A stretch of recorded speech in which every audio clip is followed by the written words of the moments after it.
Olá, tudo bem com você? Eu quero agradecer a todos que estão inscritos neste canal. Quem não se inscreveu, se inscreva. Faça um comentário. Não deixe de deixar o seu like, ele é muito importante. Como você já sabe, nós estamos estudando neste trimestre as 3 mensagens angélicas de Apocalipse 14, versículos de 6 a 12. É a mensagem de Deus para o tempo do fim. É o tempo em que estamos vivendo. E hoje, eu queria fazer um pedido diferente. Eu não tenho teleprompter, por isso, eu fico olhando para baixo. Como eu sigo um roteiro, a cada página eu tenho que parar para trocar de página. Isso dificulta muito a gravação. E o meu PC é bem velhinho, tem 8 anos de uso. Demora muito a renderizar, dificulta a edição. Eu vou deixar o meu Pix abaixo. Aquele que puder ajudar, com a menor quantia que for, eu vou ficar muito agradecido, pois eu vou poder fazer muito mais vídeos além da escola sabatina. Agora, quem puder, curve sua fronte e vamos orar. Senhor eterno Deus que estás nos céus, nós te agradecemos por tudo que o Senhor tem nos dado. Perdoe nossos pecados, Senhor. Por favor, Senhor, que Deus e o Espírito Santo esteja aqui, nesta gravação, nos ajudando a compreender a escola sabatina e a sua palavra, pois ela é muito importante para nós. Nós te pedimos, em nome de Jesus. Amém. A lição desta semana traz como título Adorando o Criador. Então nós vamos entrar no tema da adoração. Um dos principais temas de Apocalipse é a adoração. Nos capítulos 4 e 5 vemos os 4 seres viventes, os 24 anciãos e todos os anjos reunidos prestando adoração a Deus Pai e ao Cordeiro, que é seu Filho, Jesus Cristo. No capítulo 7, a grande multidão de redimidos é descrita adorando a Deus em seu santuário. Essa é uma cena que vai se cumprir no céu durante 1 milênio, no capítulo 20. Já no capítulo 13, as nações da terra adorando o dragão e a besta que sobe do mar, e a besta que sobe da terra. Mas o assunto desta semana, da parte de domingo, vem falando de João como companheiro na tribulação. Causa dúvidas? Não. Tudo está conectado. Para isso, precisamos estudar. Então vamos para a pergunta número 1 da parte de domingo. Leia Apocalipse capítulo 1, versículo 9, Mateus capítulo 13, versículo 21, Atos capítulo 14, versículo 22, João capítulo 16, versículo 33. Qual é a mensagem para todos os que procuram seguir Jesus? O Apocalipse foi escrito por João na forma de carta. No texto de Apocalipse capítulo 1, versículo 9, João afirma aos seus destinatários que ele era irmão deles na tribulação do reino, na perseverança em Jesus, e que ele estava na ilha de Pátimos por causa da palavra de Deus e do testemunho de Jesus. O texto de Mateus capítulo 13, versículo 21 diz que existe uma categoria de cristãos que é representada pela semente que cai no solo rochoso, que não tem raiz, e que logo que vem a perseguição já se escandaliza, isto é, fica impactado e desanimado. Estes são os que não têm fé firme, são os que se desanimam diante das circunstâncias adversas. Já o texto de Atos de Apóstolos, capítulo 14, versículo 22, traz uma exortação do apóstolo Paulo, para que permanecemos firmes na fé. E ele diz que é por meio de muitas tribulações que podemos entrar no reino de Deus. E no Evangelho de João, capítulo 16, versículo 33, traz as palavras do Senhor Jesus, de que no mundo devemos passar por aflições, mas devemos manter bom ânimo, pois ele, Jesus, passou por esse caminho e venceu o mundo. O que esses textos têm em comum? O conceito de que o servo de Deus passe por tribulações, aflições e perseguições aqui na terra. João, no final de sua vida, foi mandado para a ilha de Pátanos. Por causa de sua fé, de acordo com Eusébio de Cesareia, o bispo e historiador cristão do século IV, João foi preso e mandado para a ilha grega de Patmos, por ordem do imperador Domiciano, em perseguição aos cristãos. Sabe por que Domiciano estava perseguindo os cristãos? Por causa de serem traidores da pátria, por não quererem adorar a estátua da deusa romana e a estátua do próprio imperador. É possível que João tenha sido preso por isso. João foi fiel a Deus e se recusou a adorar os deuses romanos. Foi na ilha de Patmos que Deus mostrou a João que no tempo do fim, um poder terreno, representado pela besta que sobe da terra, levaria as multidões a adorar outro poder representado pela besta que sobe do mar. Entende porque a parte de domingo tem tudo a ver com o tema da semana, que é adoração? No paganismo, as pessoas se ajoelhavam diante das imagens dos deuses, dos reis e dos imperadores, que eram cultuados como divindades vivas. Mas quando João foi se ajoelhar perante o anjo, vejam só o que o anjo lhe disse no capítulo 19, 10, no capítulo 22, versículo 8 e 9. Eu, João, sou quem ouviu e viu estas coisas. E quando as ouvi e vi, prostrei-me ante aos pés do anjo, que me mostrou essas coisas para adorá-lo. Então ele me disse: vê, não faça isso. Eu sou conservo teu, dos teus irmãos, os profetas, e dos que guardam as palavras deste livro. Adora somente a Deus. Agora vamos para a parte de segunda-feira, que tem como título Adorem o Criador. Vamos aqui para a pergunta número 2. Como termina a mensagem do primeiro anjo? Qual é o apelo final dessa mensagem da hora do juízo? E no final da mensagem do primeiro anjo é dito: adorai aquele que fez o céu, a terra, o mar e a fonte das águas. A resposta é direta. É a mensagem do primeiro anjo que termina um chamado para se adorar aquele que fez o céu, a terra, o mar e a fonte das águas. O texto de Isaías, capítulo 40, versos 26, exalta o poder de Deus como o Criador de todas as estrelas. Já no Evangelho de João, capítulo 1, verso 3, ressalta que o Verbo de Deus também é Deus e que foi por meio dele que todas as coisas foram feitas.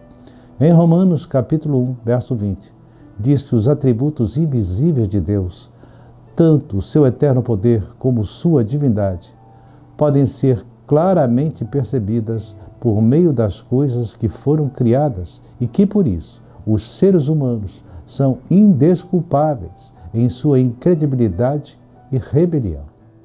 Foi no ano de 1844 que os 3 anjos de Apocalipse 14 começaram a dar as suas mensagens. No mesmo ano, Charles Darwin escreveu seu primeiro ensaio propondo a ideia da evolução das espécies. O primeiro anjo anuncia: adorai aquele que fez o céu, a terra, o mar e a fonte das águas. Deus já sabia que o homem, instigado por Satanás, colocaria em dúvida que somos obra de um Criador divino, levando os seres humanos a duvidar de que foi Deus quem criou o homem. Satanás pretendia que os seres acreditassem que os mandamentos divinos são mera invenção humana, que não tem nenhum sentido. Por isso que Deus tinha anunciado antecipadamente pelo símbolo dos 3 anjos que suscitaria um movimento profético na terra, composto por servos de Deus, guiados por anjos que ele, Deus, enviaria do céu para conclamar a humanidade a voltar à adoração a Deus como Criador. Essa é a minha e a sua missão. O último livro da Bíblia, que é o Apocalipse, nos conduz de volta ao primeiro livro da Bíblia, que é o de Gênesis, o livro das origens. Gênesis é o livro que mostra como Deus criou este mundo em 7 dias literais. Alguns afirmam que os dias da criação podem ser bilhões de anos. O texto bíblico é muito claro. Houve tarde, manhã, o primeiro dia.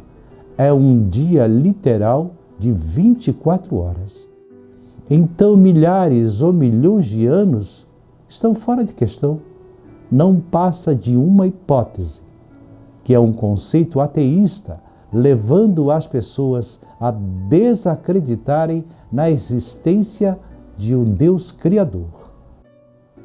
Vamos agora para a parte de terça-feira, um Deus que está próximo. Vamos para a pergunta número 3. Leia 2 Coríntios, capítulo 5, verso 17. Salmo 139, versos 15 a 18. Atos dos Apóstolos, capítulo 17, verso 27. Colossenses, capítulo 1, verso 2.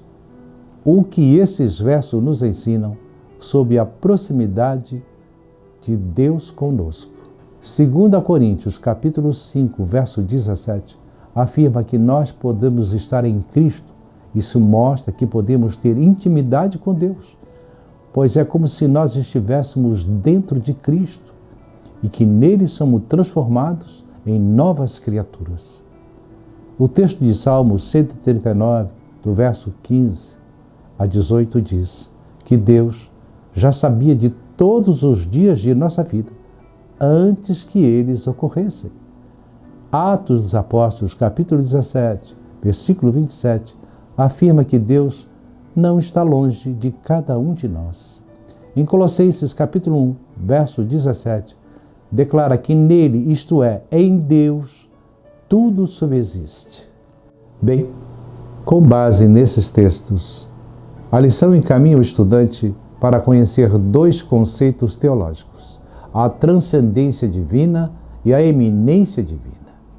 O uso excessivo de conceitos e expressões que não se encontram na Bíblia tem levado as igrejas cristãs a perverter o sentido de textos claros das Escrituras. Bem, nós, seres humanos, somos seres físicos, tridimensionais, que existimos no tempo e no espaço.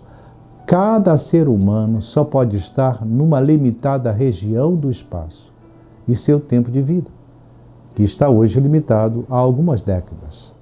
Na definição filosófica, Deus não depende do tempo e do espaço para existir. Ele já existia antes que houvesse o tempo e o espaço. Por isso, Deus não está preso a essas dimensões da realidade física, existindo ou mesmo fora delas. Isso significa transcendência divina.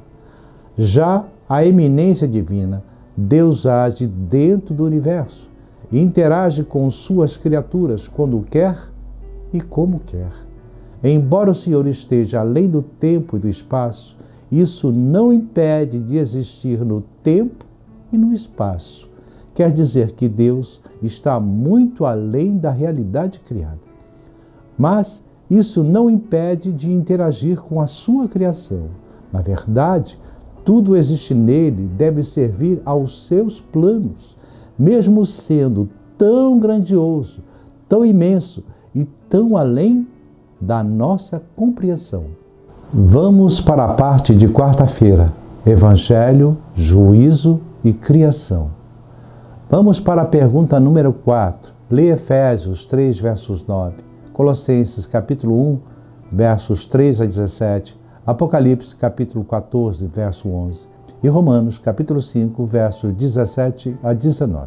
O que esses textos ensinam sobre Jesus como Criador e Redentor. Efésios, capítulo 3, versos 9, diz: Que Deus criou todas as coisas. Em Colossenses, capítulo 1, versos 13 a 17, afirma que o Filho de Deus é a imagem do Deus invisível, o primogênito de toda a criação, pois tudo foi criado por meio dele.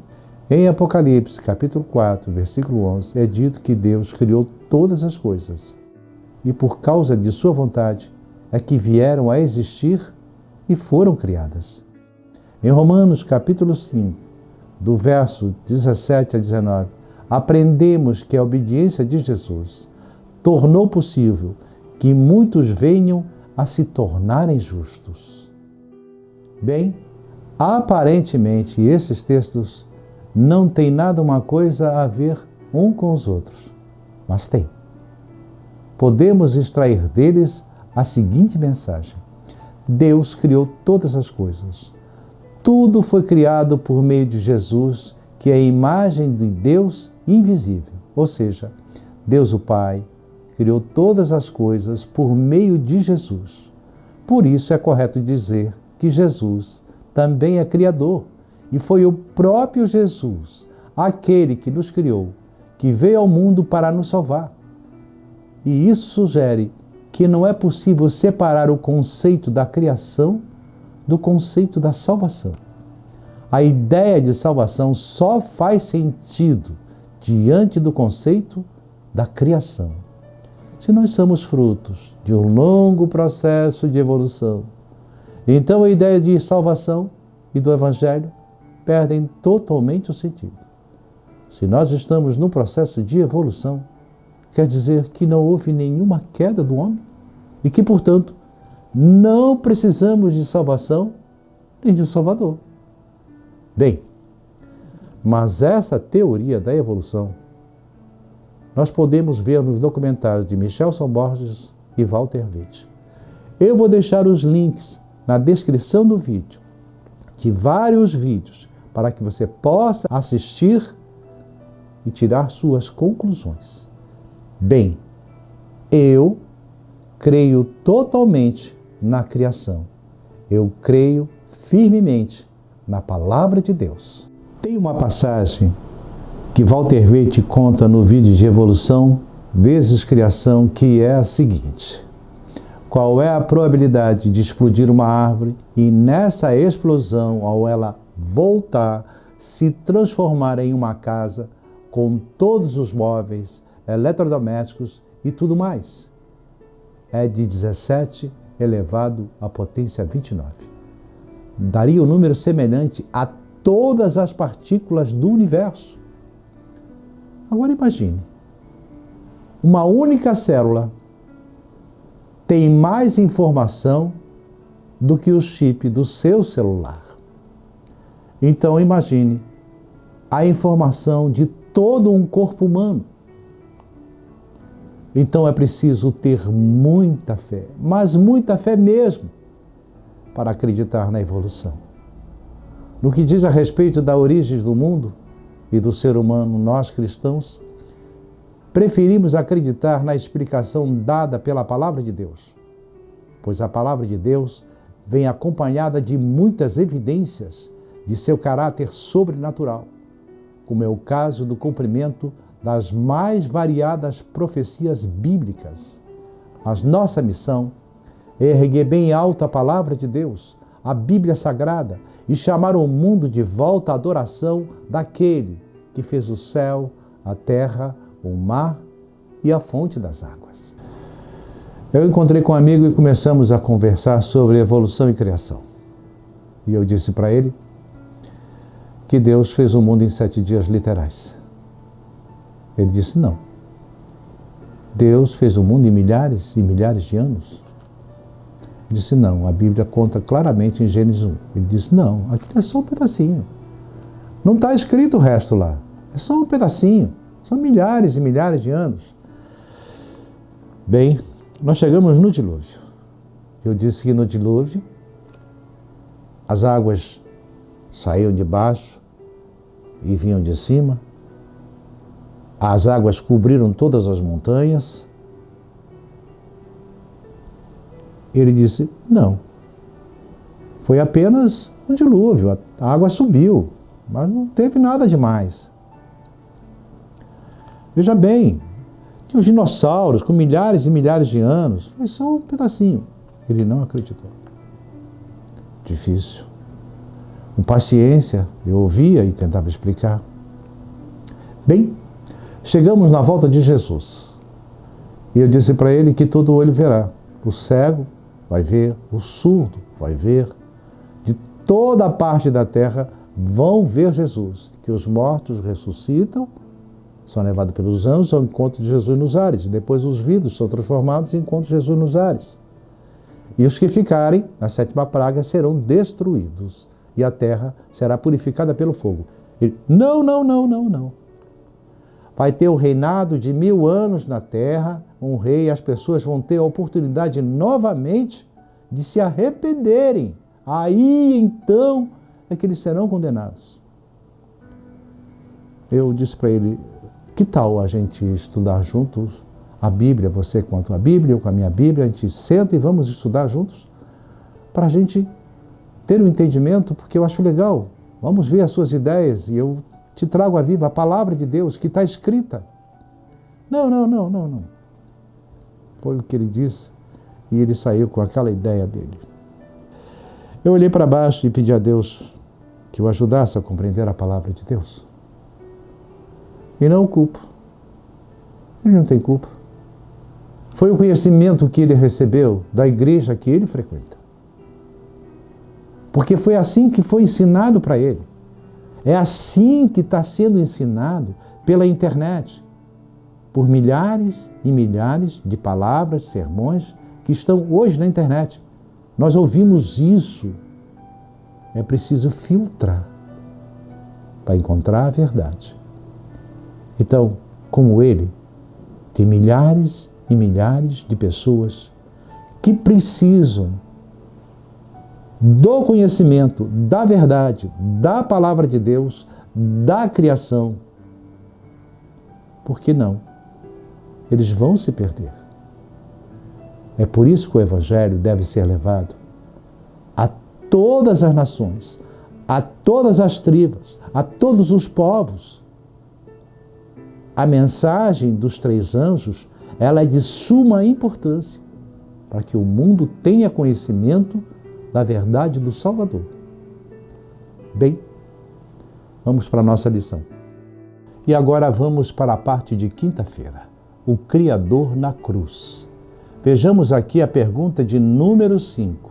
Leia João capítulo 19, do versículo 16 ao versículo 30.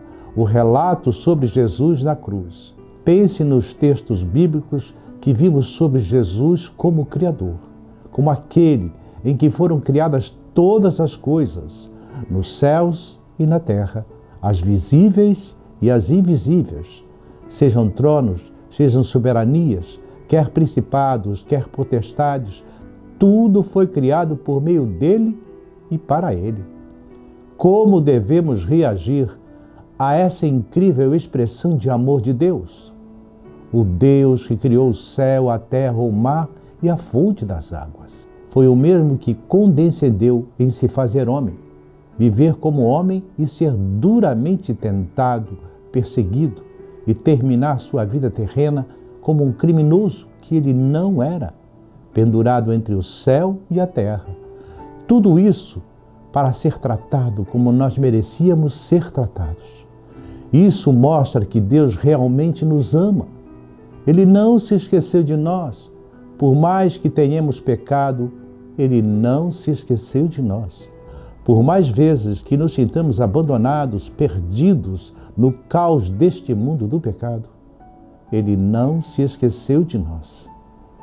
Muito pelo contrário, quando Jesus estava pendurado na cruz, entre o céu e a terra, sendo duramente oprimido e ainda pelas terríveis tentações de Satanás, Ele só não desistiu de tudo porque estava pensando em mim e em você. E o que é que esse Deus que aceitou a cruz em nosso lugar nos conclama a fazer hoje? Ele nos convida a reconhecê-lo como aquele que fez o céu, a terra, o mar e a fonte das águas. pois o mesmo Deus que nos criou é aquele que está empenhado em nossa salvação e que futuramente fará nova todas as coisas. Você quer aceitar esse convite? Você deseja se ajoelhar e se prostrar diante dele, te abraçá-lo, como aquele que o criou, que deseja salvá-lo? Você quer tomar essa decisão hoje mesmo? Que Deus o ajude a decidir agora, já, e fazer dele o centro da sua vida, adorá-lo, para que você possa continuar a adorá-lo no porvir. Que Deus o abençoe. Amém.